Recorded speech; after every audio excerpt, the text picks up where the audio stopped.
Sri Sai Ram.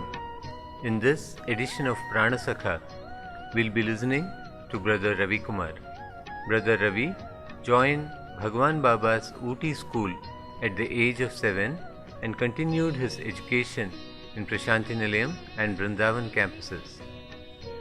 Brother Ravi is an accomplished singer and he has been fortunate to sing in Bhagwan Baba's divine presence since his school days. He stayed at the lotus feet of Swami after completing his MBA from Sri Sathya Sai Institute of Higher Learning. He joined Sri Sathya Sai Institute of Higher Medical Sciences Prashanti Gram under Swami's directive and is currently Senior Manager of Imaging and Neurology Departments. And now, let's listen to Brother Ravi. Sai Ram, thank you for making me part of this string of episodes of Pranasakha. It's indeed a pleasure to be here and share some of my experiences with Swami. My story actually starts about 37 years before today.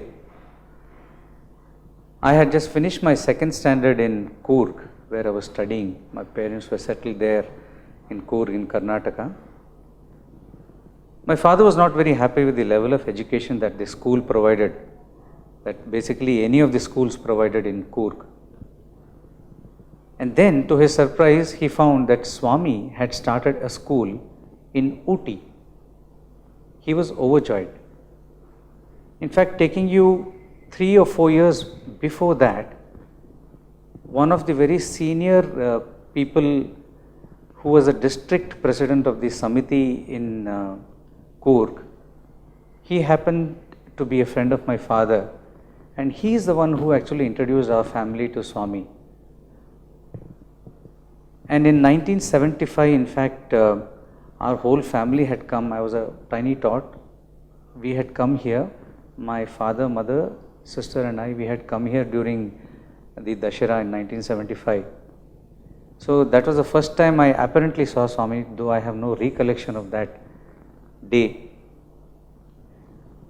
So we were devotees since 1974 because of this uncle, elderly uncle of ours in Coorg. And so ever since then we had been doing bhajans and all seva activities. My parents were very actively involved in Coorg. So now back to 1978, now this is when I needed to go to my third standard, and so like I said, my father was overjoyed that Swami had started the third standard in Ooty. So he sent the application and I was called for the entrance examination in Ooty. So along with this uncle who introduced us to Swami, my parents, my sister and I, we were going towards Ooty, driving down to Ooty from Coorg. And when we were nearing the Bandipur forest, you have to cross Mysore and then you have to go through the Bandipur and the Mudumalai forest, then you reach Ooty. So we crossed the Bandipur forest, and when we were near the Mudumalai forest, a certain car overtook our car. We were driving down in an ambassador car. And then I was very happy to see that car because it was a Mercedes Benz. Then he said, "Oh wow, nice car." Another car overtook us, that was also a Mercedes Benz. So I was very happy to be seeing 2 Mercedes Benz cars.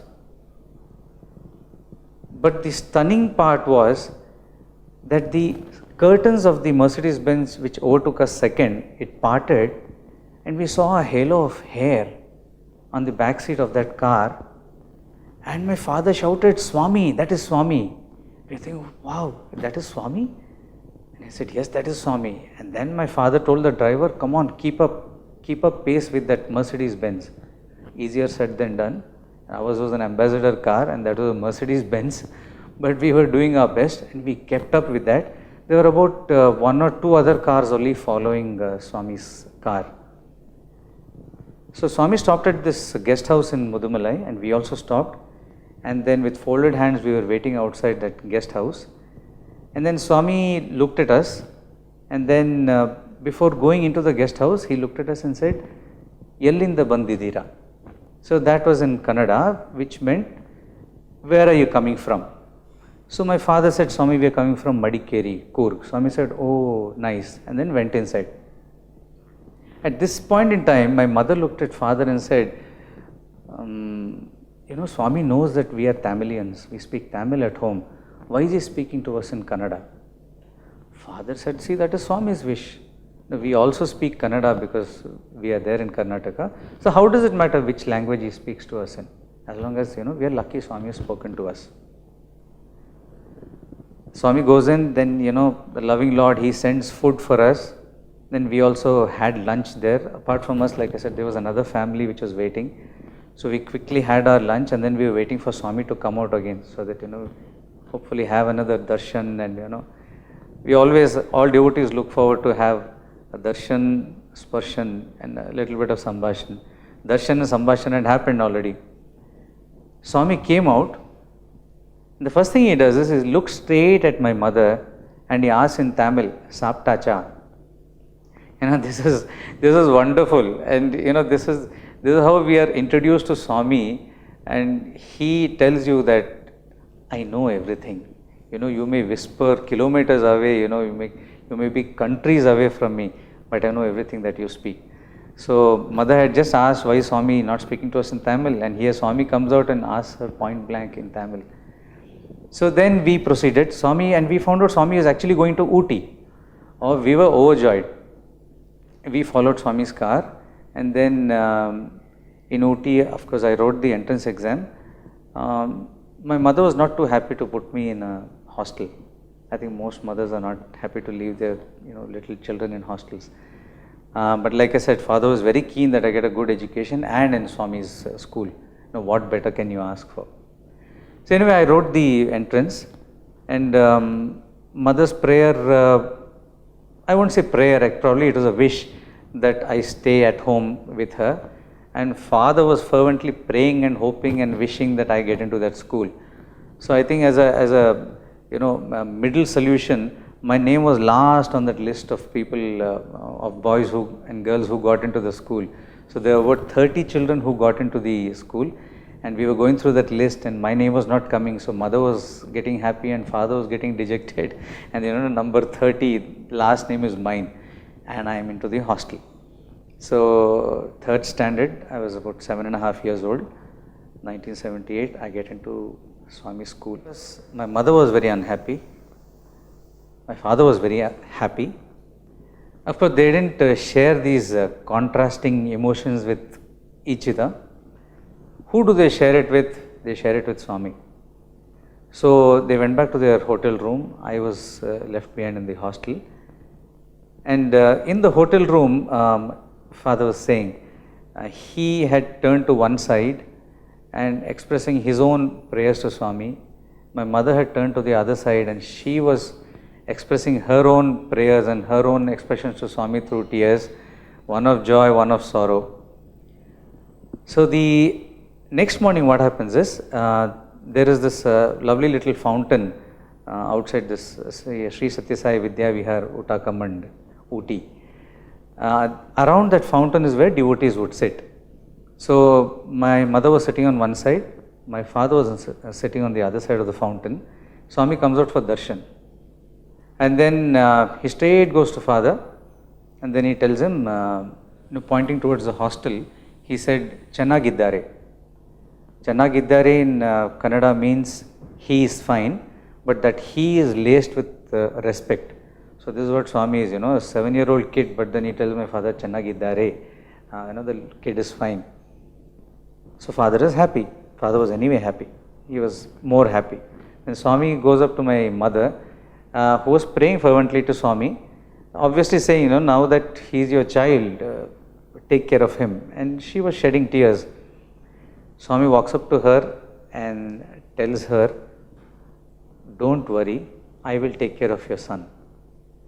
This one sentence from Swami was enough for my mother, and she knew, okay, the bodily mother is now going back, leaving her son in the hostel, but now the Divine Mother is going to take over.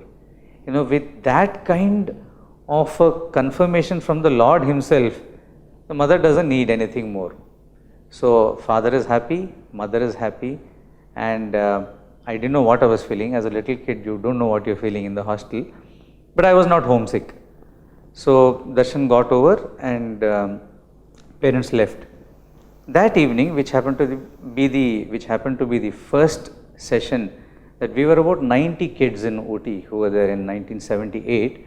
I joined in August. The school started in February. So 90 of us were sitting in a hall, and first session we are all having with Swami in that hall. Swami is sitting on the throne, and then I was sitting at the back of the hall there. And then sometime through the session, Swami looks to the back of the hall and he says, "Hey, monkey cap." And you know, OT is a cold place. August, it was very cold. I was also wearing a cap, and so were many other little kids around there. And so I looked around, who Swami is talking to. Then Swami pointed his finger to me, and then said, "You, monkey cap, get up." So I stood up. And then I was looking at Swami, I was wondering what's happening. And he looked at me and said, "Sing something." This was a bolt out of the blue. Just 1 year earlier to that, we used to have Samiti bhajans, like I said earlier. And we also used to have 1 day a week bhajans at our home. And father had just taught me a few bhajans, and I had started singing the previous year at home. As I told you, you may be praying anywhere else in the world. Swami knows. Everything reaches him. So we might have been singing bhajans in Coorg, but obviously Swami was listening to all of them. So out of the blue, he just looks at me and says, "Sing something." And I had one favorite bhajan which my father had taught me, which was "Bolo Narayana Jai Jai Vithala." So I sang, and Swami said, "Very nice, sit down." So I sat down. So that was the beginning of another magical journey with Swami. And every time Swami would come to Ooty for the next 3 years, I did my 3rd standard, my 4th standard and my 5th standard in Ooty. Beautiful place to study. It was made all the more beautiful because Swami would come there often in those days. It's called Nandanavanam, was part of the address of the school, and literally it was Nandanavanam. Swami would be so free and joyful. He would come attend all our dining sessions. We would have food and he would walk around. We used to have tables which were like that tiny, and all of us, we were all in, we were in the senior class. The 3rd standard was a senior class. So we had people who were boys and girls who were littler than me. So it was fun time, those 3 years. And the other thing was, because the first day I had sung in front of Swami, we were about 3 of us who would sing in front of Swami whenever he would come to Ooty. So we would do our bhajans in that prayer hall, and it was most beautiful because just right next to the bhajan hall would be a spiral staircase which would lead to Swami's room. So he was literally staying a few feet above the bhajan hall, and we would start bhajans, and then Swami would come down, and he would playfully look at us, and then he'll say, "Ha, you sang before, okay, you sing next," those kind of things. So that magical journey had already started for me in OT, and I was never homesick. I never missed home, even as a little child, because the school was wonderful and Swami had just made it his playground. So what more could a little child studying in Swami school expect? After we finished our 5th standard, we had come home for our summer vacations. And like I said, we were the senior most batch. So when I joined in my 3rd standard, we were the senior most batch. So 5th, we were the senior most batch. We went home, and then halfway through the summer vacation, father gets a letter saying that the OT school is closed after 5th. There is no 6th standard. And my father is devastated. He thinks, where now? Where do we put our son now? We want him to continue to study in Swami school. 3 years of bliss, and no, this cannot be happening. So he also heard that there is this Sri Salem school in Kerala that Swami had started. So he in fact was considering that we could actually go to Kerala and look if there are possibilities of a 6th standard admission there.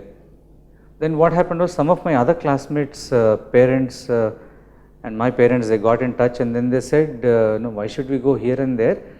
Swami started the school, we have put our entire faith in Swami, so we'll go to Swami and pray to him. He has to find a solution for us. Fine, yes, he is the one who finds solutions for all of us. So these 4 or 5 families along with my parents, they came to Puttaparthi and parked themselves on the darshan ground, and their only prayer to Swami was, Swami, you started this school and we put our children there. They now say that there is no 6th standard in the Ooty school, so where are we to go? We want our children to study in your school only. And only Swami can respond in the way that he does. So suddenly one day we get news that the Ishwaramma High School, which was here in Puttaparthi, Swami said, I will open an English medium for this batch. It was only a Telugu medium school. This was in 1981. Swami said, I will open an English medium for this batch. And we were overjoyed once again. This is great news for all of us. So there was something like an entrance test, which was kind of a formality. And we were about 30 kids who had come from Ooty. And all of us joined the Ishwaramma High School's English medium. And the only thing was, we were not used to taking care of ourselves. I became something of a sick child. I developed a severe asthma. But then this is the lovely thing that Swami does. As I was mentioning that Swami said that I will take care of your son. So once Swami gives, his mata, as he says, that will never break. The time frame of when he keeps up to his word is not up to us. We try to, many times cover Swami in our time frames, but he knows what is best. So why I suffered with asthma for a few months is not for me to ask. But the fact is that Swami took care after that. One day I was very sick. I had asthma, I had had some shots of injection, and I was lying in bed in the hostel. And then our hostel warden then, he came up to the room and he woke me up and he says, Ravi Kumar, can you come down? I said, sir, I'm sick. I could barely walk. Then he told me, Swami is there downstairs. He's calling you. Oh my God, asthma or no asthma, I jump out of bed and I rush downstairs. And then as soon as you enter the senior boys hostel, there is a small guest room on the right side. And I was in my pajamas, night dress. It was a sick dress. It was probably a dirty dress. I didn't care because Swami had called, I rushed. And Swami was sitting there on the throne in that guest room and he was beaming. As soon as he saw me, he asked me, oh, what is wrong with you? What happened to you? Then I said, Swami, I'm having asthma, I'm having breathing problem. Then Swami said, no, come, take Pad Namaskar, you will be okay. And then he created Vibhuti and then gave it to me and asked me to eat the Vibhuti there itself in that guest room. I had the Vibhuti, I felt very, very happy. And then he said, no, now you go and take rest. So this is the wonderful thing. That episode of asthma took its time to get healed. But I didn't feel like a sick boy. Because I had this divine mother taking care of me. And there was, along with the college students that were there and us tiny tots, we were probably about 350 boys in that hostel. He came all the way from Mandir after the morning bhajan, came to the hostel, called for me, gave me namaskar, gave me prasadam, patted me. What more does one need as a little child? Like I said, I was not homesick.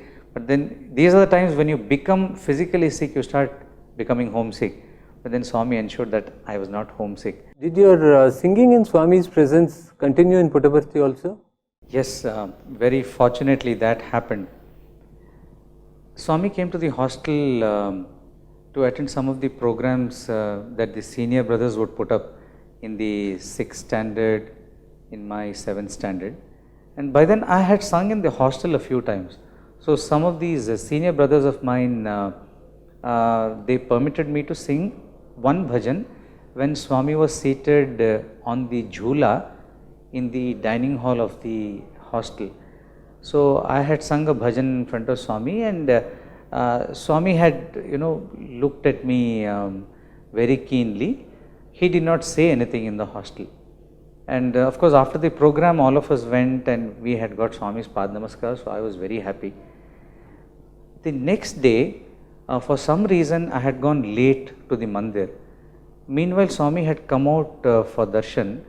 Then he went into the bhajan hall and he asked the senior brothers, yesterday there was the small boy who sang in the hostel, where is he? So word went around everywhere. So Swami is asking for Ravi, Swami is asking for Ravi. And then from somewhere I came and sat in the bhajan hall. Meanwhile, Swami had taken devotees and gone in for interviews. He came out after the interview, came to the bhajan hall, and then there I was sitting. So Swami just looked at me and then he did, means okay, you have come, kind of a thing, and a sign of recognition. And then I just continued to sit there in the bhajan group, but at the back of the bhajan group. All these elder brothers of mine were seated in the front. I was sitting behind them.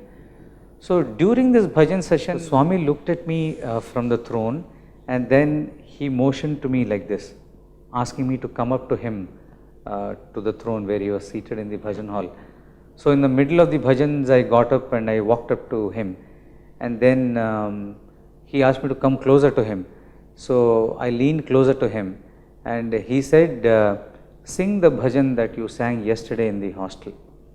So that happens to be this bhajan, He Nandalala, He Brajabala, Makhana Chora, Yashoda Ke Bala. So I sat down and I sang that bhajan in the mandir, He Nandalala. So that was the first bhajan that I was blessed to sing by Swami in the Prashanti Nilayam bhajan hall. So this was in 1983.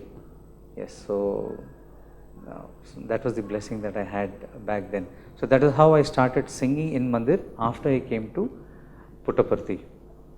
So as with Swami, he blesses you with something, and if you don't take care of that blessing that you have got, he has his own ways of teaching us lessons through that. He is our mother, he is our father, he is our guru. So he has to teach us how we have to behave. So I remember this incident in my 8th standard, that I would sit, after I started singing bhajans regularly, Swami is sitting on the throne, and he would put his lotus feet on that tiger head, and then right below the tiger head was where I was privileged to sit every bhajan session, sitting there and directly looking up to Swami. Blissful days. And then, but I was in my 8th standard, so you are a little naughty when you are in school. So I was naughty, sitting there. I would chit chat. There were a couple of other classmates of mine who would sing. So I would sing a bhajan by myself, and these two other classmates of mine, they would sing together. So we would chit chat. We would come from school, sit there, and we would chit chat. But this went on. We sang for at least a couple of months, and we were happy. We were happy in mandir, we were happy in the hostel, we were happy in school. One day I come, strutting into the bhajan hall, and I come and I sit in my place. One of these elder brothers, he looks at me and says, Ravi, get up. So I got up. He says, come outside. So he takes me outside the bhajan hall, and then he says, okay, sit here. And I'm like, that is my place. Swami has asked me to sit there, right under his lotus feet. That is my place. He said, no, you sit here, he told me. I was shocked. So there it is, I sat outside. Of course, my other two classmates also followed suit. They came outside, and we were sitting outside. I was stunned. I didn't know why this had happened. All of a sudden, so I was wondering whether I had sung a bhajan badly the previous day, and no, I could not recollect that I had sung the bhajan badly. So there it is. I sat outside. These elder brothers of mine would not tell me why that had happened, and Swami was not telling me why this had happened. Swami would see me during the darshans, but he would just see me, and then Swami would walk past. And then this 2 or 3 months passed, and then one day the warden of the hostel called me, and then he said, Ravi, if I give you some news, what will you give? I said, sir, I would give you anything. He said, not me, you offer your heart to Swami. I thought, yes, that is what I have already done. And I said, yes, sir, surely that's what I would do. Then he said, Swami has permitted you to sing every Thursday. So I was very happy. I was very, very happy. Then I went, that day happened to be Thursday, so I sang. Swami looked at me and smiled. And then there I was, next Thursday I sang. So after 2 or 3 Thursdays like this, on a non-Thursday, Swami would look at me during bhajan and then suddenly motion and say, sing. So that kind of made me a regular singer once again, not just a Thursday singer. I became a regular singer. I was happy once again. But then Swami knew that I was happy and then I was sad and now I am happy. But there has to be a lesson that comes out of this. So one day Swami walked up to me and he said, do you know why I stopped you from singing for some time? And then I didn't know. In fact, for much of the time I thought it was these elder brothers who had stopped me from singing. And I didn't know it was Swami. And then that was the first revelation. Swami had told these elder brothers, tell this guy to sit outside. So I said, no Swami, I don't know why you asked me to sit outside. Then he pointed like this and said, you talk too much, he said. And then that really struck me very hard. And when Swami gives you a lesson like this is not a lesson to be learned just for that, it is a lesson for a lifetime. And you know that is something Swami does not like. Many times if we are people who are used to talking too much, Swami would reprimand us saying, adhika prasangi, you talk too much. Swami does not like anyone to talk too much. So that was the lesson that I learned. So with the blessing comes this lesson. But of course, the blessing continued, and I have continued to sing in the mandir even after that, through my schooling and through my college days. Brother Ravi, devotees have very often seen Swami joking with children, playing with them. I'm sure you should be having lots of experiences during your schooling. Can you share some of them with us? One of the things that Swami constantly tells his students and all the devotees is that he does not like what is called a castor oil face. So anybody who looks sad, who looks down, Swami says, Yemi castor oil face, be happy, be happy. Swami says we are beings of happiness. That is what we are essentially. So actually in one of Swami's talks, he said, if you are looking happy, nobody comes up to you and asks you, why are you happy? Whereas if you are sad, people come up to you and ask, why are you looking sad? Which means that intrinsically and basically, a human being is supposed to be a happy person. That is why when you are not your natural self, when you are sad self, somebody comes up to you and asks you, why are you sad? That is what is surprising for people. So Swami wants us to be happy. So this is what he would come and crack jokes, and Swami's humor is unmatched. He would play with words, etc. But I remember this one incident. I had now moved to my 11th standard and I had taken the commerce stream. So one day I was sitting in the bhajan hall and some guests had come. And what Swami would do is that, when guests come, he would pick up some of his students who were doing their PhD. And then, he would ask them questions in front of the guests, asking, what are you doing? And he would ask the guests actually to guess what class that student was studying. They would invariably say, Swami, school or degree. And then Swami, very proudly, Swami would say, he is doing PhD. And then the guests would be amazed. And that is something that Swami would love. So there were some of these PhD scholars who were, slightly short in height. And any guest would say that, they were in school or in college. So Swami called these guests into the interview room. And then he was calling some of the students who were doing their PhD. So he called a couple of other students from the portico, came into the bhajan hall and looked towards where I was sitting and then said, hey Ravi, like this he called, and he was standing near the bhajan hall door. Swami is calling, so I stood up and started walking towards the interview room door. What I didn't notice is, right behind me, there was another senior, Ravi Kumar sir, who was doing PhD, who was sitting right behind me. He had also got up. I got up because I thought Swami called me, and I started walking towards the interview room. Swami saw me walk past him. He saw me, he smiled at me, and like, go into the interview room. I went into the interview room, and then Ravi Kumar sir followed me. He also sat, and I go into the interview room and I look around.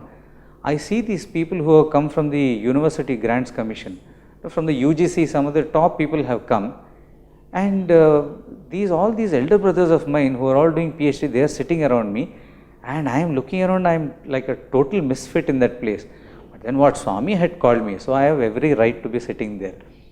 And so Swami was sitting on his lovely chair, and I was sitting at his lotus feet. And then suddenly this question answer session starts, and I am starting to feel a little uncomfortable. These guests who had come from the UGC, they had started asking questions like, what is your PhD topic? And then here I was hearing things in chemistry, in physics, in maths, none of which I understood. Anyway, I was in the commerce stream, but these were all topics of high standard, and there was nothing I was understanding. And these UGC people were very happy listening to it. Oh, very happy. And Swami was feeling so proud that the guests were feeling very happy. And what was making me uncomfortable was, slowly, I was at the end of the circle. I was seated because that question was coming around, one by one. And I'm thinking, my God, slowly it is dawning upon me that I am going to be asked that question soon, because I am the only misfit. I know I am a misfit. Swami is sitting there with a twinkle in his eye, and he is not saying a thing. He is also just enjoying the whole thing. Then finally it comes down to me, and these people look at me and they ask, what about you? What is your PhD topic?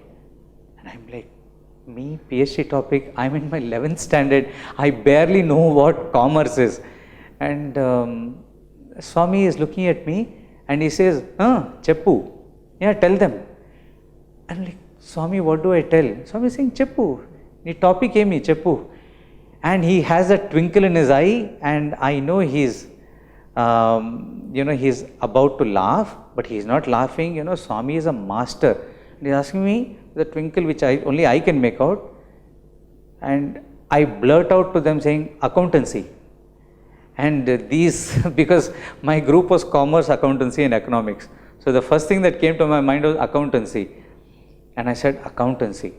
And those people from the UGC, they gave me a very strange look, and they said, okay, no further questions, because all the other boys were asked questions. They didn't ask me any further questions, for which I was very thankful. But then the interview ended and everybody started walking out, and Swami said, okay, take namaskar. So everybody took namaskar and then started walking out, and I was the last person to take Swami's Pada Namaskar. As I bent down to take Swami's Pada Namaskar, Swami patted me on the head and he had a hearty laugh. And by then I was sweating, but then Swami had such a hearty laugh at that. And he said, he was asking me, what you got scared, you got frightened. Anta tamashi, he told me. And I also started laughing along with Swami. This was so funny. I was so tense at the end of it. What made it even more funny was, after I came out, I told somebody and they said, nobody does a PhD in accountancy. So I thought, okay, this is the reason why those UGC people were not asking me any further questions. So basically for Swami, it is, in the middle of such an important meeting where he is trying to showcase his university to the University Grants Commission. He calls a small insignificant boy like me, and then he has fun in the middle of that, and gives me a lot of joy in that. Every time I think of that, now that incident is joy for a lifetime for me. Swami, like I said, he wants us to be happy, no castor oil face. That, why so serious?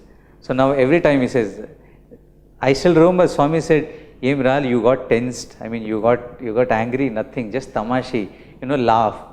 So that is a lesson, which means that even if you are caught in a tight situation, if it is funny, laugh at it, be light-hearted about it.